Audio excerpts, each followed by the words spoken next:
Olá pessoal, sou a tutora Gitana e com esta apresentação darei prosseguimento à elaboração de vídeos relacionados ao gerativismo. Nesta apresentação, eu tratarei especificamente de algumas noções postuladas no âmbito do modelo de princípios e parâmetros. Inicialmente, nós podemos revisar a concepção de língua vigente na teoria gerativa. Como nós temos visto na disciplina, o gerativismo apresenta uma visão biológica da língua, focalizando a capacidade natural humana para a linguagem. Esta capacidade tem sido referida na literatura de diversas formas. Nós podemos vê-la apresentada como uma faculdade da linguagem, como um órgão da linguagem e ainda como um instinto da linguagem.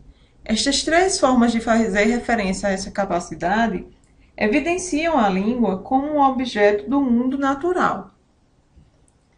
Em síntese, nós podemos dizer que o gerativismo compreende a língua como um sistema radicado na mente e cérebro dos indivíduos e que apresenta expressão no material genético humano. Partindo desta concepção de língua como um componente do material genético da espécie humana, Mioto, um estudioso da linguagem, nos coloca a seguinte questão: como explicar, então, a diversidade das línguas se estamos calcando o nosso modelo no aparato genético humano? O problema que se colocou para a teoria gerativa, então, foi justamente responder a questões como: o que é universal e o que é particular no que tange à linguagem humana? Para responder a estas questões, Chomsky postulou a existência de uma gramática universal, a GU.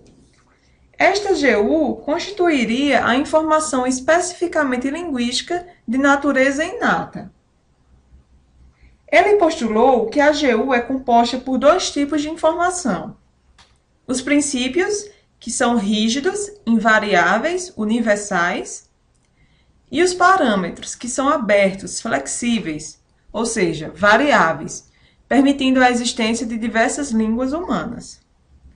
Para que estas noções fiquem mais claras, vejamos um exemplo. A linguagem humana apresenta o princípio de que toda sentença tem sujeito, o que é conhecido também como princípio de projeção estendido, o EPP.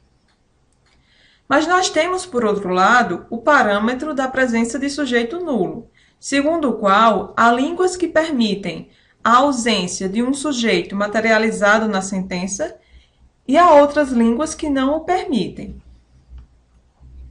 O português, por exemplo, é uma língua que apresenta o valor ou traço positivo em relação a esse parâmetro, uma vez que permite a presença de sujeito nulo em suas sentenças.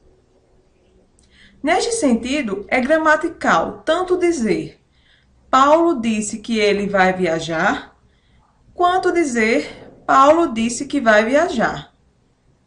Ambas as sentenças, portanto, são possíveis e gramaticais no português. No inglês, por outro lado, verificamos o traço negativo ou valor negativo em relação a este parâmetro, o que significa dizer que, em inglês, uma construção com sujeito nulo não é possível.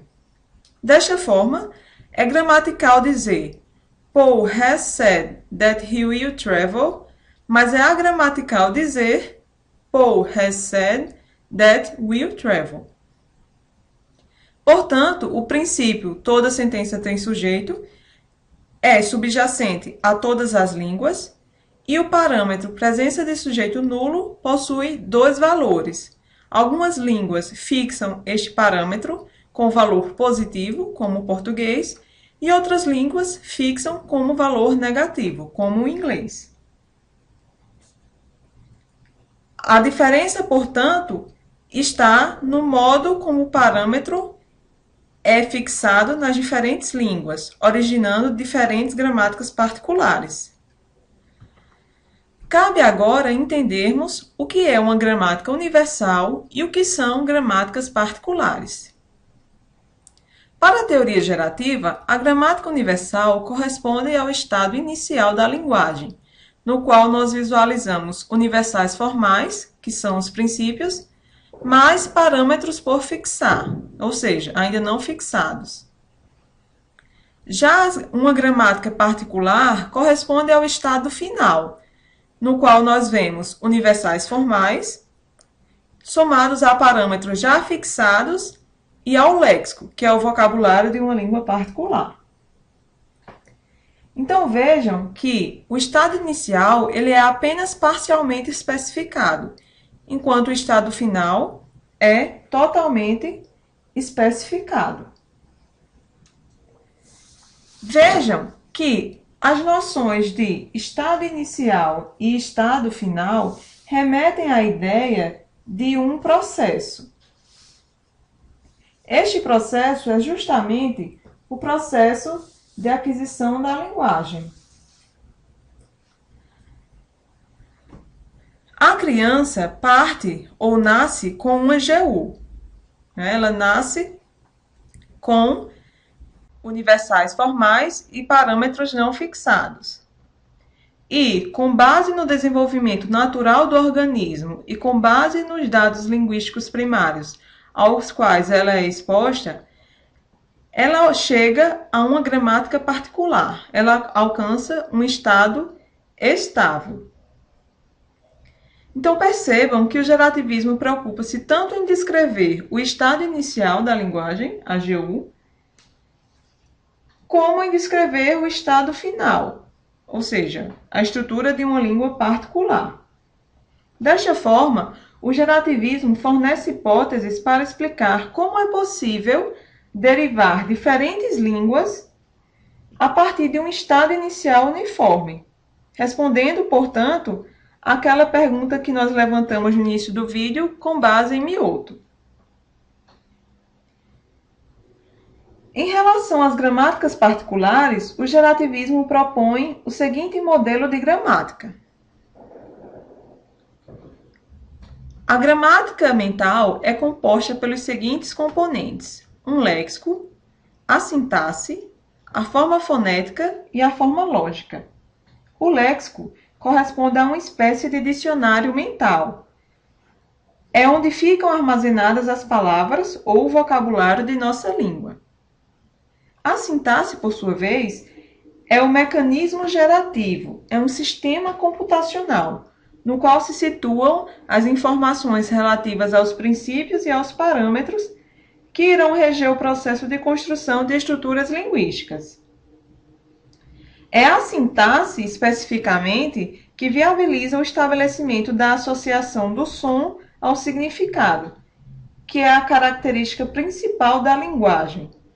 É a grande questão em relação à natureza da linguagem.